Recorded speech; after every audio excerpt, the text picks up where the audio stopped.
Anyway, that's the thing, is that it's a documentation game. Those two black women, that one black woman walked over to the security guard, nodded to him. I think she tapped her hand on the table, and the guards have a log, and they document things, and that's what it was, is they did what they did and falsified contact with me and some type of probably consent or invitation to testify, God knows what else, and tapped the table and had the guard document it, and I'm sure if subpoenaed the documentation, that would be what it would say, and it would be false testimony. Nobody's ever invited me to testify or participate. I've never had any contact with any children in this library except for my son, and I have never waived my rights or consented to being monitored.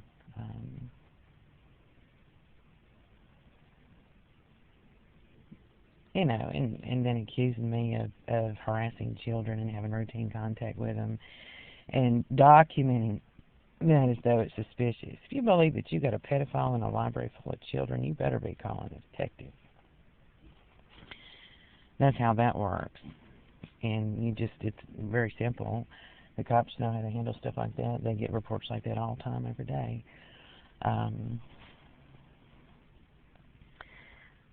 Suspicious person, and they have people like that reported to them. They go to them if they believe there's probable cause to believe that there's suspicious behavior. They will question that individual to determine what their motives are,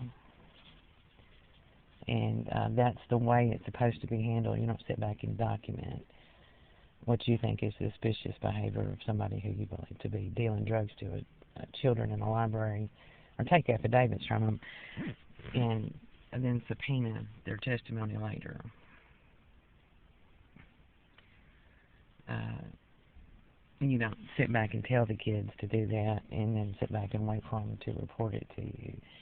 You don't just document stuff like that. That's stuff that detectives need to manage, that they need to deal with and take immediate action, and they do. They will. They'll roll up on you. Sure will. Ask you to step out of your vehicle and or walk into a building, determine whether or not there's reasonable suspicion that that person is behaving suspiciously, and then proceed from there. So these are all people playing this documentation game, creating this log that can be subpoenaed later. Well, if that's what you believe, and that's what affidavits are indicating to you, then you should have gone to a judge and gotten a subpoena for library surveillance immediately. I mean, those are serious crimes. You're talking about a pedophile. You're talking about somebody harassing children, somebody dealing drugs to kids. Those aren't things we sit back and take notes on. Those are things that need to be handled, and need to be handled by professional law enforcement officers who are trained to do that.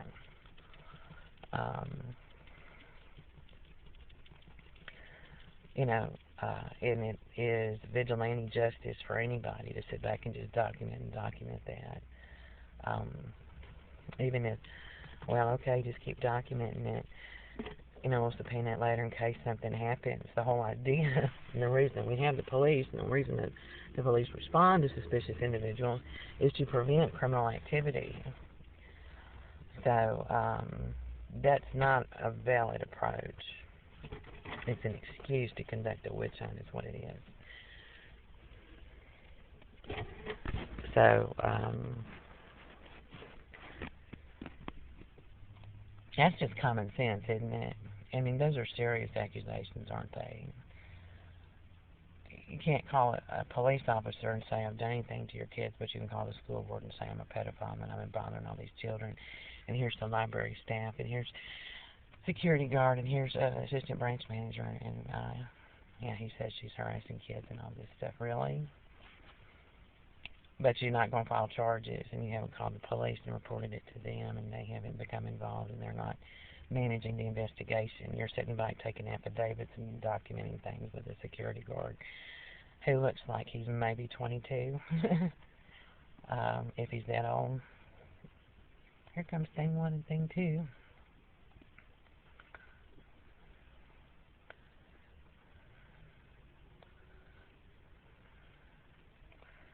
Oh, only thing 1 has on our overhead miner's light. They walk all over. Looks like she's pregnant. They walk all over Broadmoor over here, around the library.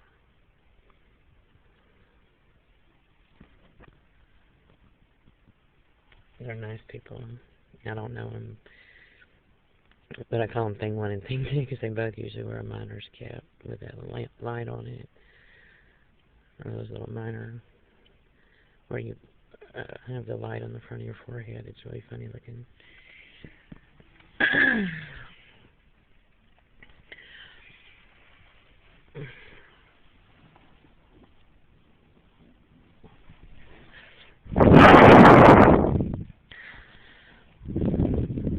Or maybe that's not thing 2. Might be somebody else she's walking with.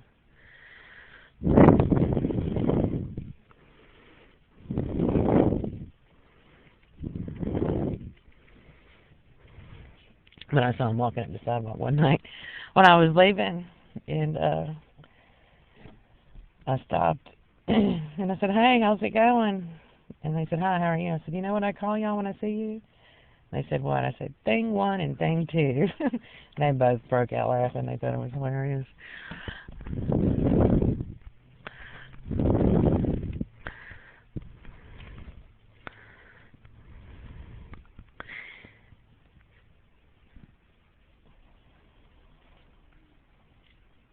I have never molested a child. I have never had any sexual interest in children. I look at, Matthew, he's 29, and I think, well, you're a lot younger than me. I'm, 15 years older than he is.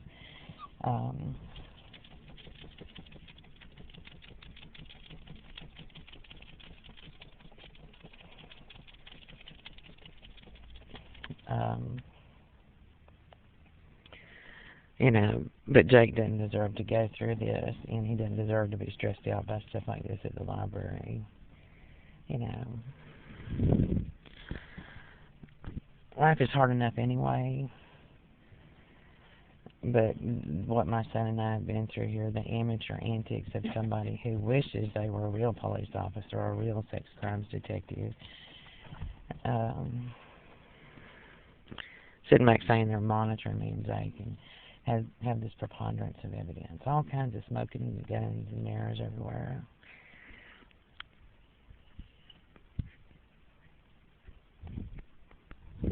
Really? That's all it is smoke and mirrors, isn't it? Bottom line is, if I'd been doing anything wrong, it wouldn't have just been the librarians and a little group of banshees saying that I was doing anything wrong. It would have been a lot of other people too, and it would have been obvious, and the cops would have gotten into it, and then it would have been over with. So that's all I can say. I'm really tired.